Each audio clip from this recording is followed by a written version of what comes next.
Baik, Bismillahirrahmanirrahim. Assalamualaikum warahmatullahi wabarakatuh. Waalaikumsalam warahmatullahi wabarakatuh. Alhamdulillah wa syukurillah la haula wa la quwata illa billah. Asyhadu an la ilaha illallah wa asyhadu anna Muhammad Rasulullah. Allahumma shalli ala sayyidina Muhammad wa ala ali sayyidina Muhammad. Ya awal ya akhir, ya Hanan ya Manan ya Salam ya Fatah ya Aziz ya Mudhib, ya Dzal Jalali wal Ikram, ya Arhamar Rahimin. Semangat malam Bapak Ibu dan teman-teman yang lapang hatinya, lapang rizkinya, yang istiqomah dalam kebaikan dan perbaikan, yang hidup dan kehidupannya senantiasa semakin kuat, sehat, kaya raya, makmur, sentosa, banyak uang, banyak duit, banyak aset, sejahtera, mulia, yang senantiasa terjaga selalu vibrasi syukur makmur berlimpahnya, sehingga apa yang menjadi harapan, hajat, cita-cita, bahkan impian hadir dalam hidup panjenengan semua dengan cara yang mudah, menyenangkan, membahagiakan, ajaib bahkan atas kuasa, izin, dan ridho Allah Subhanahu wa Ta'ala. Amin ya Karim. Kita jumpa lagi tanpa bermaksud menggurui, ngajari keminter tidak. Hanya berbagi saja. Jika ada yang baik silakan diambil, jika tidak ada yuk abaikan. Ya, kita jumpa lagi di Zoom rutin ya Selasa malam Rabu. Ya, sekali lagi saya ingatkan Zoom ini sebentar hanya 30 sampai 40 menit ya. Harapannya yang sebentar yang sedikit itu bisa relevan dan ada yang langsung bisa diaplikasikan ya dengan istiqomah seperti itu. Baik, Bapak Ibu, em, hasil polling tadi pagi ya itu ada dua grup ya.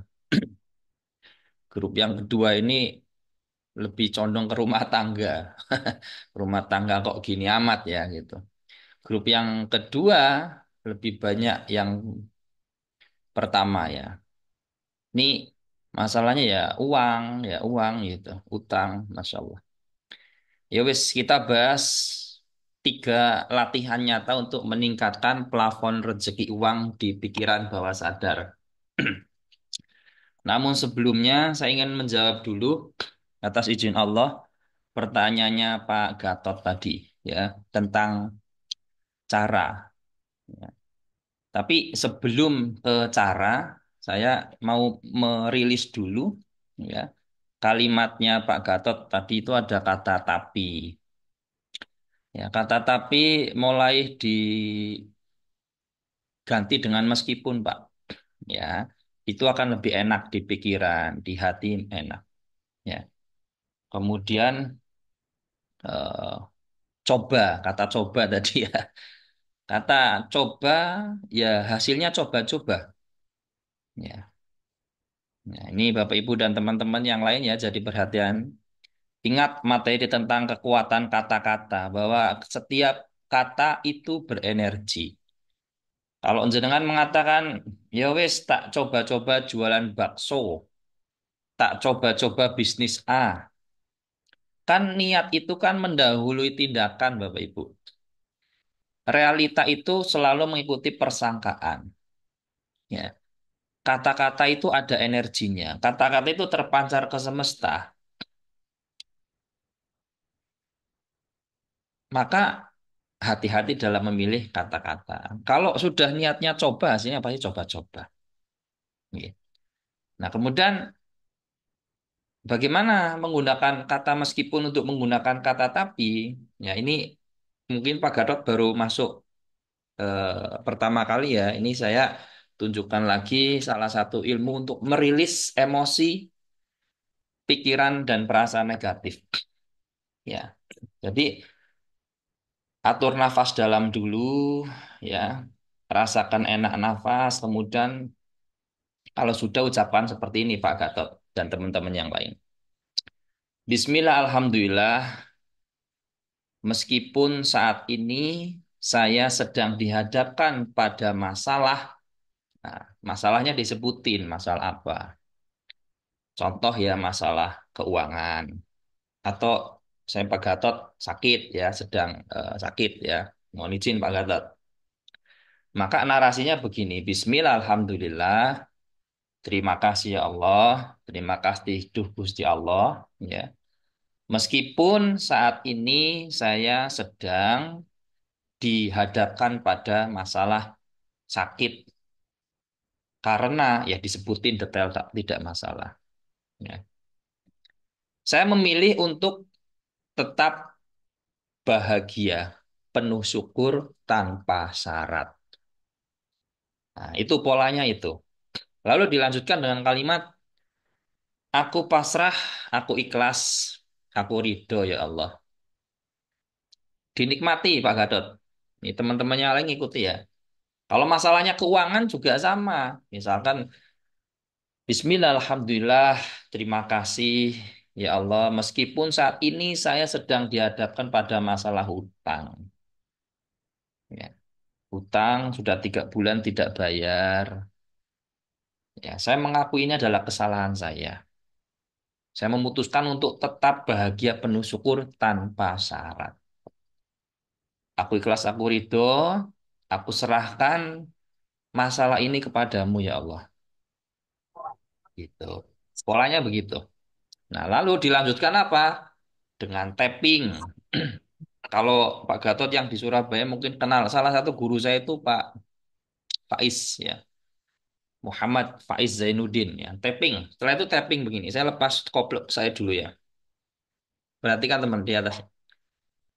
Bismillah, Alhamdulillah, terima kasih, wahai diriku, aku mencintaimu, aku memaafkanmu, aku menyayangimu.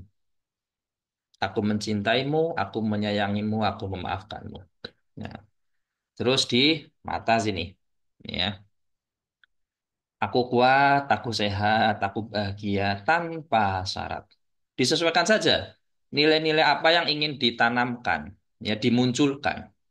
Aku bahagia, aku sehat tanpa syarat. Lalu dipilih pelipis.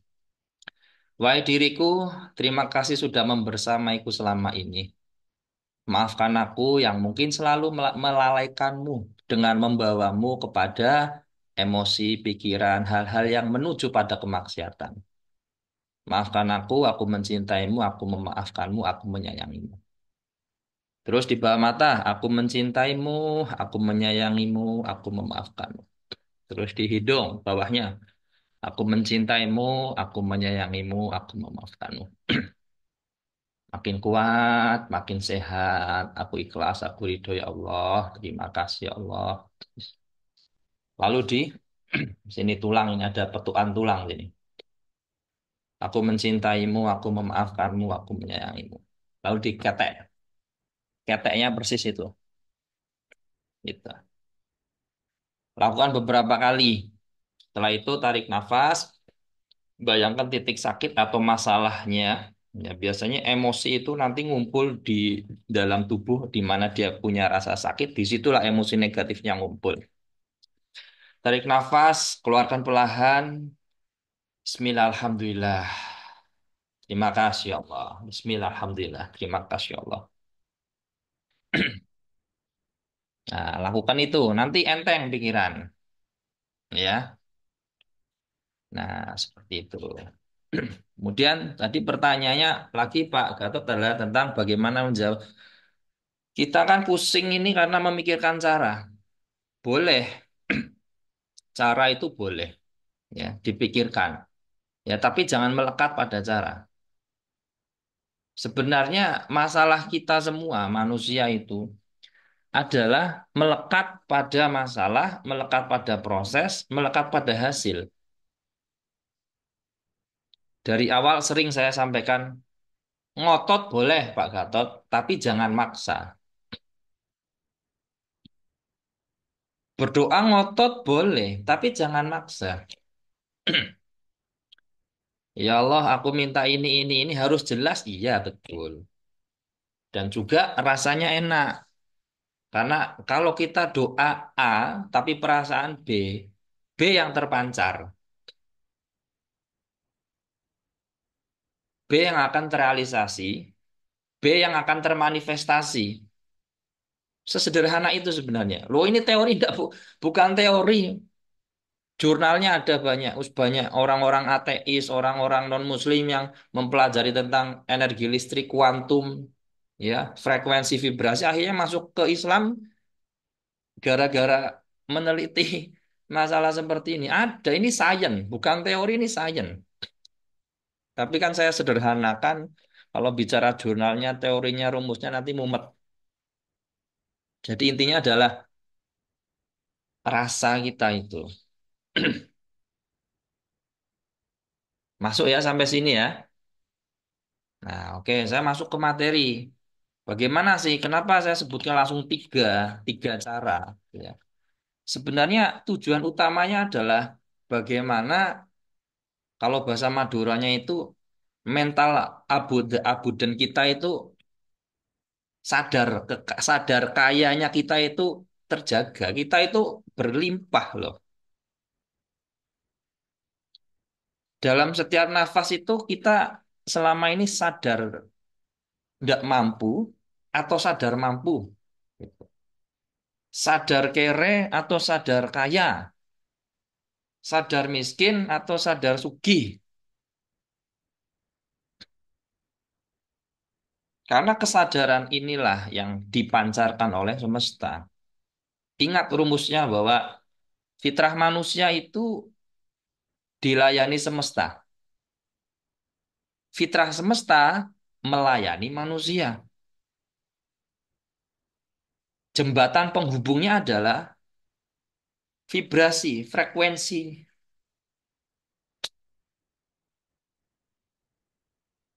Kalau vibrasi kita tidak selaras dengan kemakmuran, ya nggak makmur-makmur Bapak Ibu. Vibrasi kita selarasnya dengan kemiskinan, merasa tidak mampu, merasa tidak bisa, gundah gulana, cemas, khawatir. Itu yang terpancarkan. Jadi itu yang akan diberikan lagi oleh energi alam semesta kepada orang tersebut. Maka dikatakan ketika orang takut kehilangan sesuatu ya, dia udah kehilangan secara esensi terlebih dahulu sebelum nanti diikuti kehilangan secara realita. Saya ulangi ya, orang takut, ah, besok bayar utang pakai apa ya? Besok gimana ya gitu. Sebenarnya dia sudah menarik, ya. Sudah meminta ke semesta untuk menghadirkan apa yang dikhawatirkan.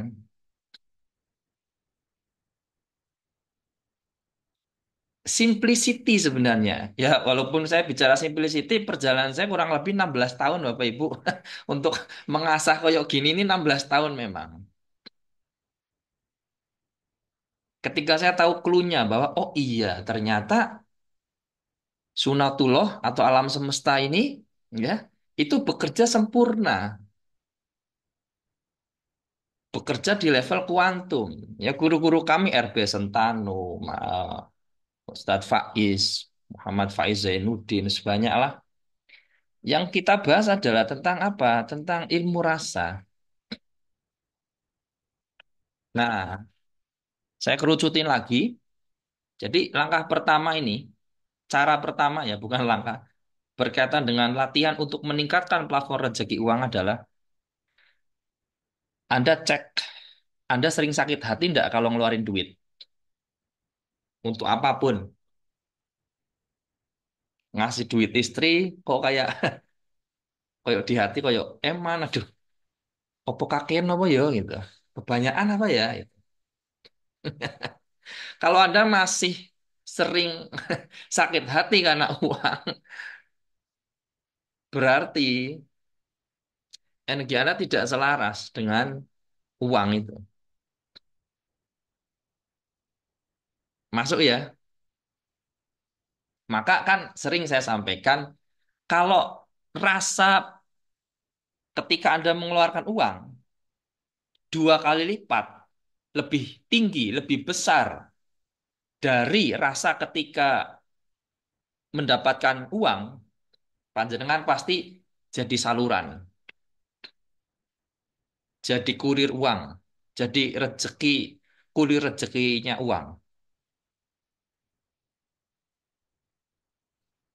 Sampai sini bisa diterima Bapak Ibu? Ingat hukum kekosongan dan hukum perputaran. Ini suami-suami misalkan, ya, Anda nggak royal ke istri, Anda mampet, tambah mampet Pak. Bu. Emang alam semesta begitu. Anda lagi duduk cangkrukan sama teman-teman, ting ting ting ting bakso lewat. Ada intuisi. Ah, ini bahas lagi tentang intuisi. Intuisi itu sains loh ya. Ada jurnalnya. Kok ada kecenderungan hati Anda untuk traktir 5 temennya bakso ini? Kalau izinkan tukang bakso itu lewat, Anda itu mau disuruh untuk nyalurin rezeki untuk ke tukang bakso itu. Tapi setannya lebih kuat ternyata, nggak bisa warok ya, nggak bisa wirai. Jadinya wah, eman lah. Nek tuku 5 mangkok 50.000. Besok gimana ini? Mampet.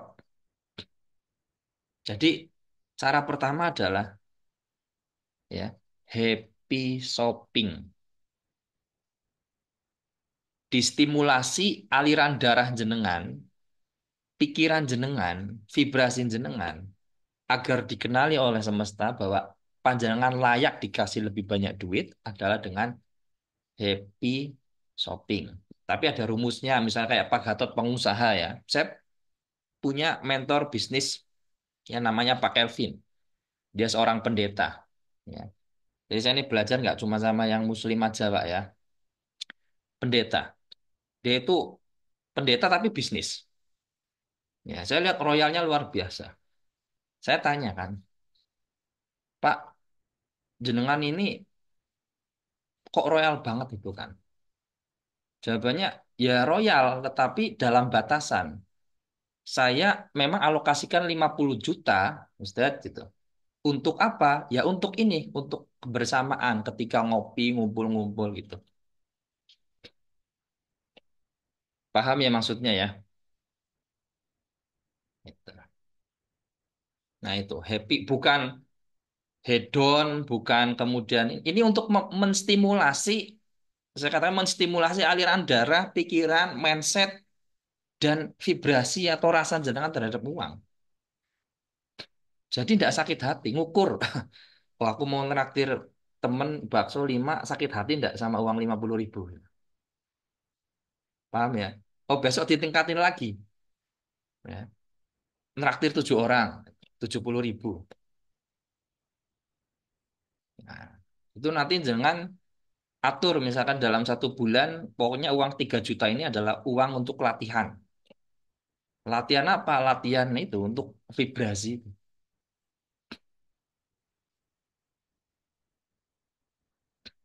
Itu ya. Nah, itu yang pertama. Yang kedua adalah 10 menit lagi ya. Saya ambil dari Ken Honda. Ya, Ken Honda. Mungkin ada yang pernah baca bukunya ya. Ini juga bukan teori, ini sains ya. Berterima kasih pada uang. Berterima kasih. Hormati uang. Walaupun uang kecil, 1.000 uang koin, ojo sembarangan. Dirapikan. Saya rapikan bu uang kelinongan di mobil itu tak rapiin.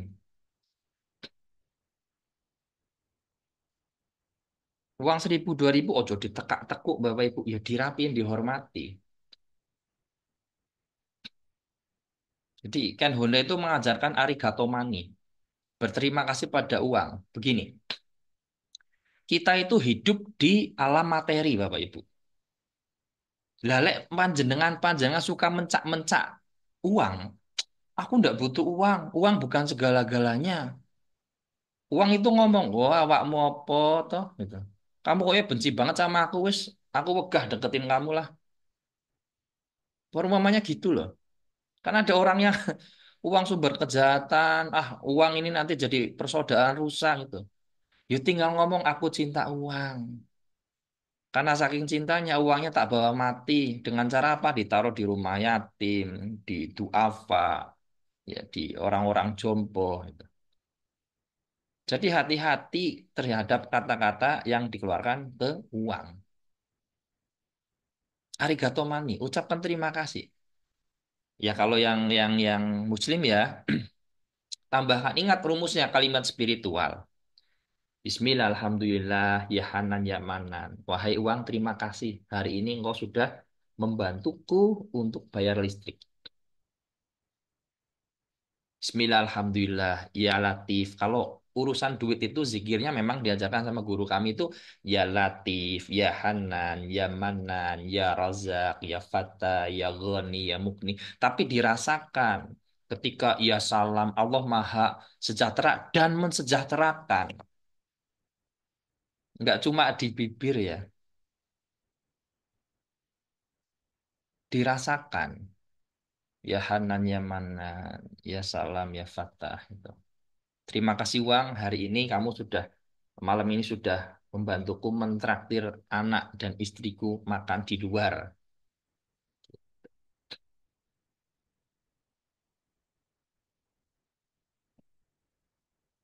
Paham ya Bapak Ibu ya? Ya, jadi hati-hati, ngomong ke uang itu hati-hati. Ojo di mencak-mencak terus uang. Odok dicercar. Karena apa? Karena kita hidup di alam materi. Yang bahan dasar kita semua itu sama, yakni kuantum. Saya sama Pak Gatot, sama Ibu Raudo, sama Bu Suwati sama saja nih. Maka di Al-Quran jelas bahwa semua kita itu bersaudara saja nih. Di level kuantum. Maka kalau kita mendoakan jenengan, dengan orang lain saja nih mendoakan diri kita. Anda pengen makmur, ya doakan orang lain makmur. Kan sudah sering saya ceritakan banyak orang yang secara syariat cetek-cetek aja lah. Tetapi apa? Setelah memahami MKSO, oh ya MKSO itu mekanisme kuantum sukses otomatis. Kembali ke jalur taat, jalur takwa. Itu jalur ajaib. Kenapa hidupnya parah? Kita keluar dari track. Ya enggak? Padahal di Al-Quran sudah jelas. Kalau kamu tetap di track, pasti ada jalan keluar dari masalahmu. Rezeki dari arah yang tidak disangka-sangka. Buka lagi lah Quran Surat At-Tolak 23, Nuh 10 sampai 15. Ya. Itu kan perintahnya semua, ayo jangan terlalu jauh dari track. Ya. Kembali ke taat ke takwa lagi. Kelihatannya ndak enak, tetapi di ujung-ujungnya itu pasti ada keajaiban, pasti.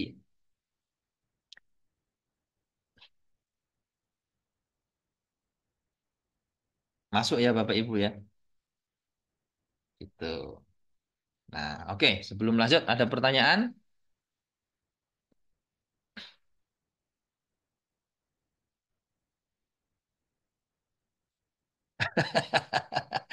Ini ya. Nah, jadi begitu Bapak Ibu ya. Jadi yang suka marah-marah ke uang, ojo lah kasihan lah. Ya, Pak Gatot mau bicara? Oke, saya buka dulu.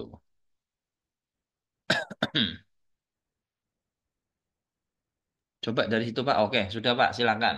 Oke, oke Gus. Eh, di sini kan saya mungkin tadi yang jenengan sampaikan kalimat coba-coba tapi ya kan Mm-mm, itu harus saya rubah kan begitu ya Gus ya.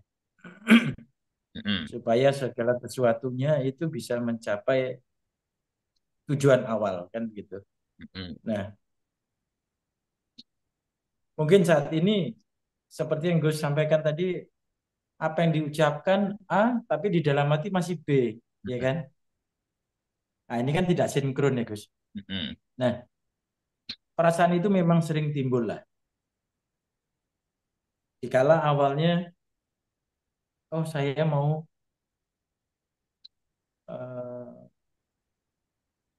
berzikir atau punya hajat begini begini.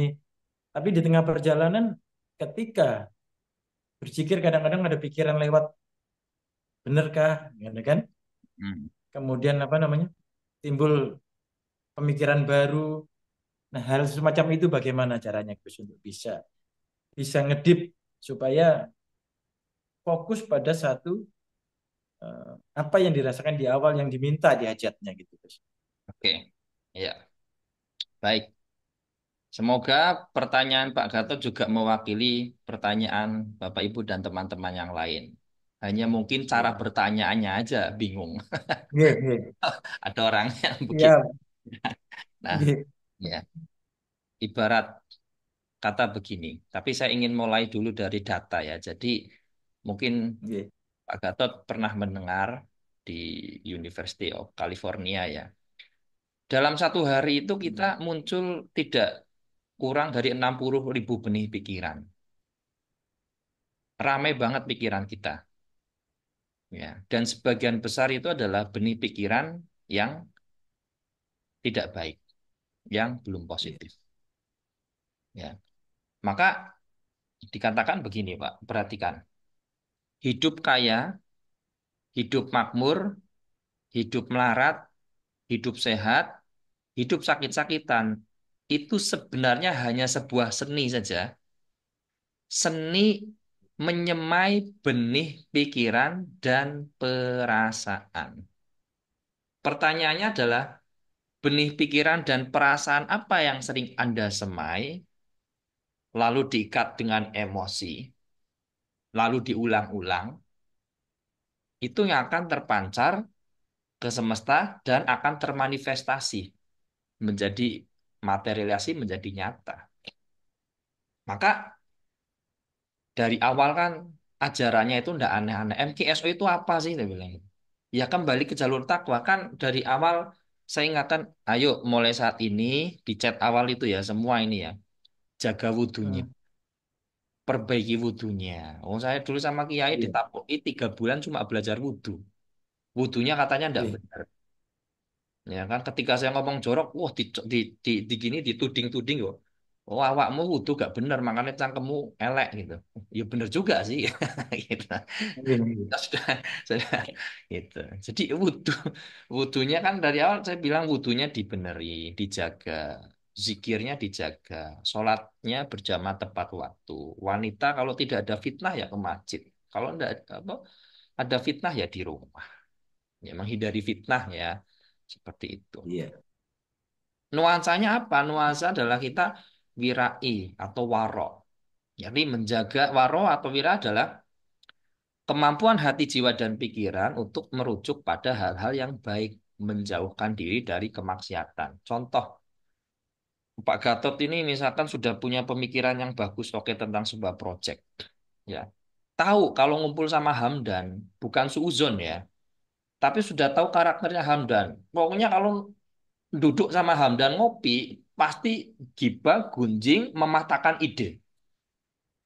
Disruption pokoknya kalau hmm, dulu sama itu pasti disruption lah. Ide-ide itu mental. Gak mungkin Pak Gatot. Gak mungkin itu. Marketing gak jalan, brandingnya lemah dan sebagainya misalnya gitu. Dilemahkan. Ya dihindari jangan ngumpul sama Hamdan itu. iya, iya. Lebih baik Secara menghindar ya Gus ya. tidak diterima ya Pak Gatot ya. Siap, iya, Maka insya Allah dengan menjaga wudhunya, kita itu selalu dibimbing di batin kita itu ada kecondongan hati untuk melakukan sesuatu dan itu adalah sesuatu yang positif, yang baik. Kalau misalnya kecondongan hati, merasa kok mau nunda sholat, nah, itu bukan bukan giringan Gusti Allah, itu giringan setan itu. hmm, Kalau wudhunya dijaga, ketika basuh kepala, blus, bersih gugur nih dosa-dosa pikiran-pikiran jelek. Ya, ketika basuh kaki, ya kan, enak ini kaki ini digiring sama Gusti Allah melangkah ke tempat-tempat yang baik. Nanti ada energi waro itu pasti akan terasa, Pak.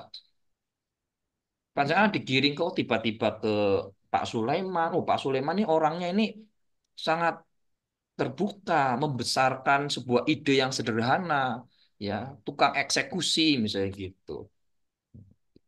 Tidak mematah-matahkan motivasi semangat misalnya gitu.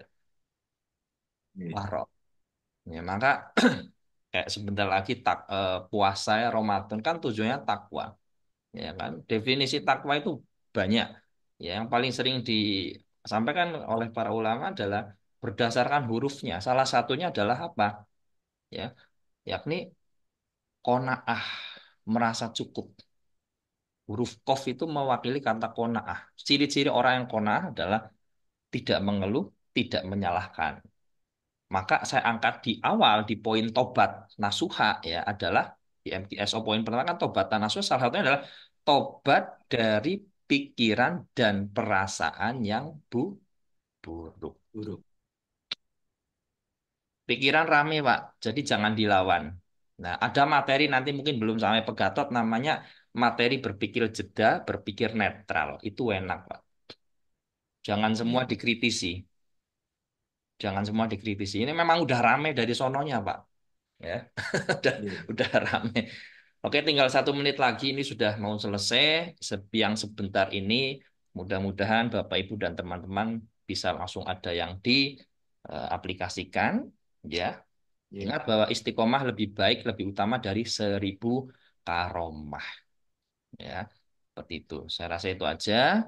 Ya, lebih kurangnya mohon maaf. Sampai jumpa hari Selasa Iya. depan. Assalamualaikum Iya. warahmatullahi